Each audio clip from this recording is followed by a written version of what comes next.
नमस्कार. आजच्या भागात जर मी शॉर्टमध्ये एक्सप्लेन करायला जाऊ तर ऋषिकेश आणि जानकी खूप चांगल्या प्रकारे मकरंदचा अपमान करून त्याचं काहीच म्हणणं नाही ऐकून त्याला तिथून पाठवून देतात.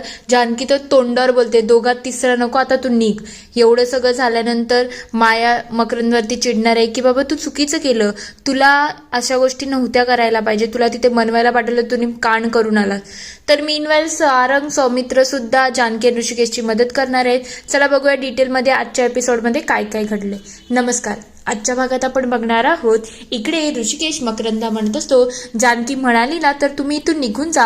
तेव्हा तो म्हणतो, हे बघ ऋषिकेश, मला एकदा जानकीशी बोलायचं आहे आणि तू याच्यामध्ये पडू नको. आमच्या दोघांमध्ये गैरसमज झाला आहे आणि प्लीज समजून घ्या. तेव्हा ऋषिकेश म्हणतो, ती म्हणाली आहे ना नाही बोलायचं, मग विषय संपवा ना. तेव्हा तो म्हणतो, तू कोण आला रे मला अडवणारा? एवढे दिवस मी तुम्हाला मैत्रीचा हात देत आहे ना, आणि आता या सिच्युएशनला तुम्हाला इव्हेंट करायचा आहे आणि त्या इव्हेंटमध्ये फक्त आणि फक्त मीच आहे जी तुमची मदत करू शकतो. म्हणून जरा समजून घ्या आणि मला मदत केली तर तुम्हालाही चांगलं होईल आणि माझंही चांगलं होईल. तेव्हा ऋषिकेश म्हणतो, नको, आम्हाला तुमच्या मदतीची गरज नाही, आम्ही सगळं मॅनेज करू. तेव्हा तो म्हणतो, तुम्हाला हे सगळं सोपं वाटतंय का?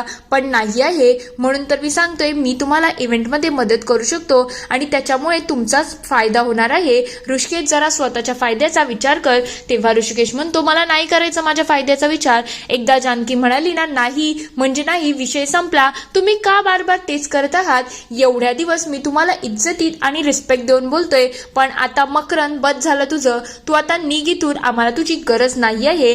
तेव्हा जानकी म्हणते, हे बघा, एकदा ऋषिकेश म्हणाला ना, आता आम्हाला दोघात तिसरा नाही पाहिजे, आम्ही आमची कामं स्वतःहून करू शकतो. तेव्हा मकरंद म्हणतो, अगं मी मैत्रीच्या हाताने पुढे येत आहे, जे झालं ते विसरून जाऊन आपण पुढे जाऊया. तेव्हा ती म्हणते, नको, आम्हाला गरज नाही आहे, आम्ही दोघं एक टीम आहोत आणि आम्ही आमच्या गोष्टी बघून घेऊ. तेव्हा तो म्हणतो, जानकी एकदा ऐकून तर घे. लगेच ऋषिकेश म्हणायला लागतो, गरज नाही सर, तुम्ही जाऊ शकता, आता निघा इथून. हे सगळं झाल्यानंतर मकरंद अक्षरशः चिडून गेलेला असतो की या दोघांनी तर माझा जरा जास्तच अपमान केला ना. तर तो घरी येऊन सगळं मायाला एक्सप्लेन करतो. तेव्हा माया म्हणते, काय केलं दादा तू? मी तुला सांगितलं होतं त्या जानकीची मदत करायला जा, तू अक्षरशः तिला धमकावून आला आहे, हे काही बरोबर होतं का? तेव्हा तो म्हणतो, मी काय करू, मी तिच्याशी इज्जतीत बोलायला गेलो होतो, पण तो ऋषिकेश मध्ये आला आणि सगळं खराब होत चाललं. तेव्हा माया म्हणतो, तू ऋषिकेश येणारच आहे, तुला माहिती आहे, तरी सुद्धा तुला तुझा धीर सोडायला नव्हता पाहिजे, तू तिला धमकावून आला, हे काही बरोबर नाही. तेव्हा तो म्हणतो, मी कोण आहे ग? मी तिच्यावरती प्रेम करतो, एवढा वेल सेटल मुलगा तिच्यावरती प्रेम करतो, या गोष्टीचं तिला कौतुक असायला पाहिजे, तर ती तर माझ्यावरती चिडली, हे काय बरोबर आहे का? म्हणजे तिला एकदा तरी विचार करायला पाहिजे ना माझा तरी. तेव्हा ती म्हणते, हे बघ, मला जेवढं समजलं आहे ना, जानकी पैसा आणि सेटलमेंटवरती बोलणारी मुलगी नाही आहे, तिच्यासाठी माणूस इम्पॉर्टंट आहे. आपणच ठरवलं होतं ना, इकडेकडे मास्कमॅन सगळं कांड करेल आणि तू मकरंद बनून सगळं सावरशील. मग आता तू जे केलं आहे त्यामुळे गोष्टी सावरणार नाही दादा, अजून खराब होऊ शकतात. म्हणून तुला आता वेगळं डोकं ठेवायला लागेल आणि तुला जर जानकीला प्राप्त करायचं असेल तर तुला डोक्यावरती बर्फ आणि तोंडामध्ये साखर ठेवायची खूप जास्त गरज आहे. तेव्हा जाऊन हा प्लॅन वर्क होऊ शकतो, नाही तर काहीच उपयोग होणार नाही. तेव्हा तो म्हणतो, ठीक आहे, जसं तू म्हणते तसंही करून बघू, काय होते ते बघूया. दुसरीकडे इकडे या दोघांचं डिस्कशन सुरूच असतं. तेवढ्यात तिथे सारंग आणि सौमित्र येतात. ते बघता ऋषिकेश विचारतो, काय रे, सगळं ठीक आहे ना, घरी काही प्रॉब्लेम तर नाही ना? तेव्हा ते म्हणतात, घरी काहीच प्रॉब्लेम नाही, पण आता तुझ्यावरती एवढं मोठं संकट आलं आहे, मग आम्ही तर तुझ्या पाठीशी राहिलाच पाहिजे ना, म्हणून आम्ही तुझ्या मदतीला आलो आहोत. तेव्हा तो म्हणतो, काय गरज नाही, तुम्ही या सगळ्यामध्ये पडू नका, मी आहे ना, मी सगळं मॅनेज करेल. तेव्हा सौमित्र म्हणायला लागतो, असं कसं दादा, आम्ही तुझे भाऊ आहोत आणि संकटामध्ये आम्ही तुला काही एकटं सोडणार नाही, आम्ही तुझ्या पाठीशी खंबीरपणे उभे राहू.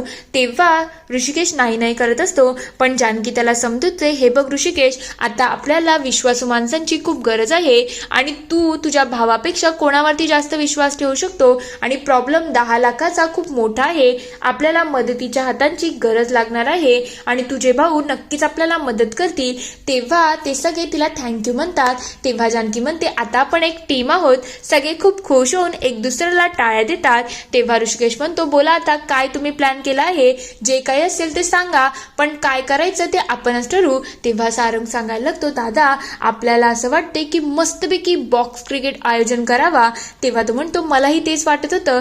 तेव्हा जानकी म्हणते पण मला वाटत नाही बॉक्स क्रिकेट काही चालणार आहे. तेव्हा सारंग म्हणतो हे बघ सगळ्यांना हेच हवं आहे आणि खरं म्हटलं तर आपण फिमेल आणि मेल असे दोन्ही बॉक्स क्रिकेट करू, म्हणजे कसं दोघांचीही एक्साइटमेंट वाढेल आणि क्रिकेट म्हटलं तर सगळ्यांना खूप मजा सुद्धा येईल, स्पॉन्सरशिप पण चांगली मिळेल आणि आपल्याला खूप पैसा सुद्धा कमवता येईल. तेव्हा ऋषिकेश म्हणतो जानकी मला हे पटत आहे, आम्ही एक एक करून कामाला लागतो.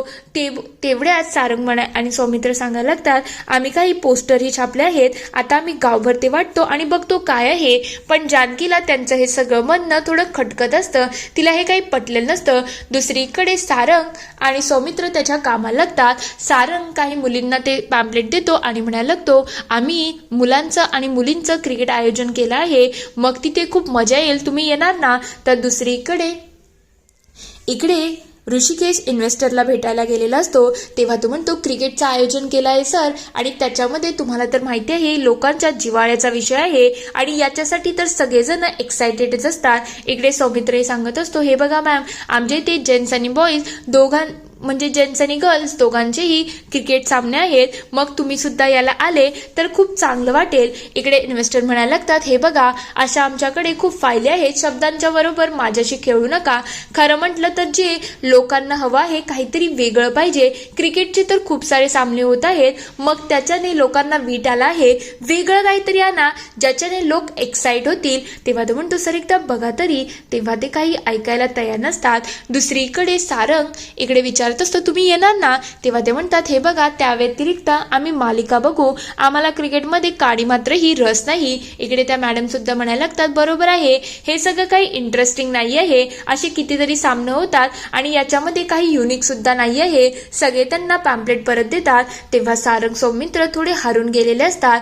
दुसरीकडे इन्व्हेस्टर सुद्धा म्हणतात तुमच्याकडे काही युनिक असेल तर या, हे असं आमच्या इथे आता चालणार नाही, कारण की त्यातून आम्हालाही काहीतरी बेनिफिट व्हायला पाहिजे, नाही तर याचा उपयोग नाही. ऋषिकेशलाही तिथून पाठवून दिलं जातं. दुसरीकडे जानकी इकडे विचार करत असते हे तिघं गेले तर आहेत पण हे सगळं मला पटत नाही आहे, काहीतरी वेगळं करायची गरज आहे. तेवढ्यात तिच्या इथे उडून एक विटी येते आणि मुलं तिथे येऊन म्हणतात दे ना ताई आमचा हा लाकूड दे ना. तेव्हा ती म्हणते अगं हे लाकूड नाही आहे बाळा, हे तर विटी आहे, तुम्हाला माहिती आहे का आमच्या लहानपणी आम्ही हे खेळ खेळायचो. तेव्हा ते म्हणतात हे तर आम्हाला असलं वाटलं की लहानपणीचं म्हणजे आजोबांच्या काळचं बॉल आहे म्हणून तर आम्ही हे घेऊन फिरत होतो. तेव्हा ती म्हणते नाही कसं आहे माहितीये का, ही विटी आहे ना ही अशी पकडायची, एका बाजूने मारायचं आणि ती किती वर जाते हे सगळं बघायचं, याला विटी दांडू म्हणतात. आणि तुम्हाला माहितीये का आम्ही आमच्या लहानपणी खूप सारे असे खेळ खेळलो आहेत. तेवढ्यात तिथे त्यांच्या आई सुद्धा आलेले असतात. तेव्हा जानकी सांगायला लागते विटी दांडू, लगोरी, लपाछपी, त्यानंतर साखळी असे खूप सारे खेळ आम्ही एकत्र खेळायचो आणि एवढे खेळ खेळल्यानंतर आम्हाला खूप मजा सुद्धा यायची. मजा तर यायची. त्यानंतर आम्ही घरी येऊन पोट भरून पोळी भाजी खायचो आणि त्याच्याने खूप हेल्दी व्हायचो. मग तुम्ही सुद्धा हे सगळं खेळ खेळा. तेवढ्यात त्या आई तिथे येतात आणि म्हणायला लागतात खरंच जे काही जानकी ताई बोलली ना ते सगळं योग्यच आहे. जानकी आजकालच्या मुलांना या सगळ्या खेळांबद्दल काहीच माहिती नाही आहे आणि ॲज अ पॅरेंट्स म्हणून आम्ही सुद्धा त्यांना सांगायला कुठेतरी कमीच पडत आहोत. पण हे सगळं तू सांगून मुलांच्या मनातल्या या आपल्या खेळांबद्दलची म्हणजे उत्सुकता तू वाढून टाकली आहे. तेव्हा ती म्हणते मुलांना आठवण ठेवा हे सगळे खेळ तुम्हाला खेळायचे आहेत आणि सतत मोबाईल बघायचा नाही, आपल्याला खेळांकडे लक्ष द्यायचं आहे. तेव्हा ती म्हणतात हे तर छान आहे, आम्ही सगळे हे खेळ खेळू आणि मजा सुद्धा करू. तेव्हा ती म्हणते दररोज खेळायचे म्हणजे तुमची शरीराची कसरत सुद्धा होईल. हे सगळं ऐकल्यानंतर जानकी खूप खुश होते आणि म्हणते हेच खेळ तर आपण आयोजन केले तर मजा येईल ना. तिच्या डोक्यामध्ये पूर्णपणे कल्पना आलेली असते. दुसरीकडे मकरंद त्याचं काम करत असतो.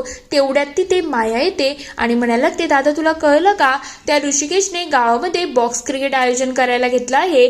तेव्हा तो म्हणतो बॉक्स क्रिकेटचा आत्ता काय होणार नाही पण तरी सुद्धा त्याला कमी लेखून चालणार नाही. तेव्हा ती म्हणते मला नाही वाटत त्याला कोणी इन्व्हेस्टमेंट देईल. तेव्हा मकरंद म्हणतो त्याला कोणी देणार नाही पण त्याच्या मदतीला त्याचे 2 भाऊ सुद्धा आहेत म्हणजे पकड ते सुद्धा त्याला मदतच करतील. पण खरा प्रश्न जानकीचा आहे. जानकी खूप हुशार आहे, ती सहजासहजी गोष्टी सोडणार नाही. तेव्हा माया म्हणते पण एवढे मोठी इन्व्हेस्टमेंट त्याला कोण देईल ह्याच्यावरती तर डाऊटच आहे ना. तेव्हा तो म्हणतो जानकीवरती बारीक लक्ष ठेवायला पाहिजे, तिचा काही भरोसा देता येत नाही, ती कधीही काही गेम पलटवू शकते. तेव्हा ते म्हणते ठीक आहे दादा, आता आपण जानकीवरती लक्ष ठेवू. दुसरीकडे आजी इकडे सुमित्राला कॉल करतात आणि म्हणायला लागतात सुमित्रा तू लवकर ये ग, मला तुझी खूप आठवण येत आहे. तेव्हा नाना विचारतात काय झालं, सुमित्रा कधी येणार आहे. तेव्हा आजी सांगतात ती उद्यापर्यंत येऊन जाईल, आज रात्री गाडीला बसणारच आहे.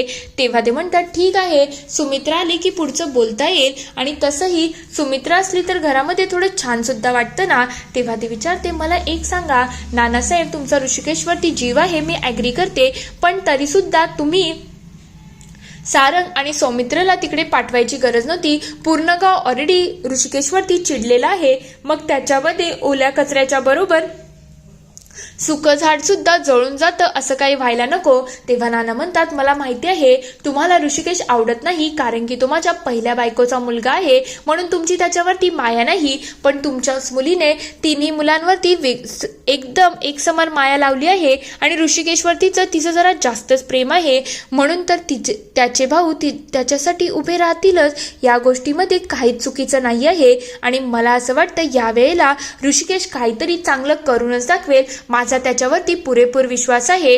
तेव्हा ती म्हणते पण ही अमाऊंट छोटी नाही आहे, याच्यासाठी खूप मेहनत करायला लागणार आहे आणि एवढं सगळं यांच्याकडून होईल असं मला वाटत नाही. तुम्ही तर चूक केलीच त्याला पैसे देऊन, पण तुमच्या मुलाने पैसे सुद्धा घेतले नाही, याला तर खरंच खूप वेगळं वळण आलं आहे ना. तेव्हा नाना म्हणतात बरं झालं त्याने माझ्याकडून पैसे घेतले नाही, त्यामुळे माझा त्याच्यावरचा विश्वास वाढला आहे. सारंग सौमित्र त्याची मदत करतीलच, पण ती जानकी सुद्धा आहे ना, तिच्यावरती सुद्धा माझा विश्वास आहे, तीही आपल्या ऋषिकेशला नक्कीच मदत करेल आणि यावेळेला ऋषिकेश नक्कीच यशस्वी होईल. हे ऐकल्यानंतर आजी म्हणायला लागतं अच्छा जानकी त्याची मदत करेल का, तिच्यावरती विश्वास आहे का. त्यांच्या डोक्यामध्ये वेगळ्याच कल्पना सुरू झालेल्या असतात, तर दुसरीकडे सगळीकडे निराश झालेले असतात.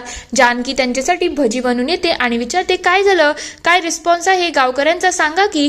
तेव्हा ते म्हणतात काय नाही ग, मुलींनी तर सांगितलं की त्या मालिका बघतील. तेवढ्या जानकी विचारते इन्व्हेस्टरचं काय झालं. तेव्हा ऋषिकेश म्हणतो इन्व्हेस्टरही बोलतोय की हे सगळं काही नवीन नाही आहे, तुझ्यासारखं त्यांचं डोकं चाललं आहे. सौमित्र सांगतो काही बायका म्हणाला की हे सगळं शक्य नाही आहे, सगळ्यांना तेच तेच बघून कंटाळा आला आहे. तेव्हा ती म्हणते मग आता माझ्याकडे कल्पना आहे, आता बघा याच्यामध्ये लिहिलेलं आहे मातीतले खेळ आणि ते सगळ्यात जास्त इम्पॉर्टंट आहे. तेव्हा ऋषिकेश विचारतो नेमकं तुला बोलायचं तरी काय आहे. तेव्हा जानकी सांगते मातीतले खेळ म्हणजे आपल्याला हे गाव आहे, हे शेतकऱ्यांचं गाव आहे. मातीतले खेळ म्हणजे विटीदांडू लगोरी या सगळ्या खेळांना आपल्याला प्रमोट करायचं आहे आणि काहीतरी वेगळं आहे, म्हणून गावकरी सुद्धा नक्कीच जमतील आणि हा डाव आहे तो आपला नक्कीच यशस्वी होईल. इथे हा एपिसोड संपतो. पुढील भागात आपण बघणार आहोत जानकी लाऊडस्पीकर घेते आणि गावामध्ये सांगायला लागते ऐका आता आपल्या मातीतले खेळ आपल्यासाठी येणार आहेत आणि त्याच्यामध्ये विटीदांडू लगोरी असे खूप सारे खेळ आहेत, मग सगळ्यांनी याला यायचं आणि खूप जोरदार प्रतिसाद द्यायचा. तेव्हा ऋषिकेश म्हणतो खरंच जानकी तू माझ्यासाठी खूप करत आहे, खरंच हे खूप छान आहे. तेव्हा जानकी म्हणते हे मी तुझ्यासाठी नाही आपल्यासाठी करत आहे. हे सगळं ऐकून सारंग सुद्धा खूप खुश होतो आणि म्हणतो याला तर खूप चांगला रिस्पॉन्स मिळेल. जानकी ऋषिकेशचा हात हातात घेते आणि म्हणते आपण एक टीम आहोत आणि ही लढाई आपण एकत्र लढणार आहोत. हे ऐकल्यानंतर ऋषिकेश खूप खुश होतो आणि जानकीचा हात हातात घेऊन त्याला खूप चांगलं वाटत असतं. इथे हा पूर्ण एपिसोड संपतो. आता खरंच जानकी आणि ऋषिकेश या प्लॅनमध्ये यशस्वी होतील की नाही, तुम्हाला काय वाटतं ते मला कमेंटमध्ये नक्की कळवा. व्हिडिओ आवडला असेल तर लाईक शेअर सबस्क्राईब करायला विसरू नका. Thank you for watching.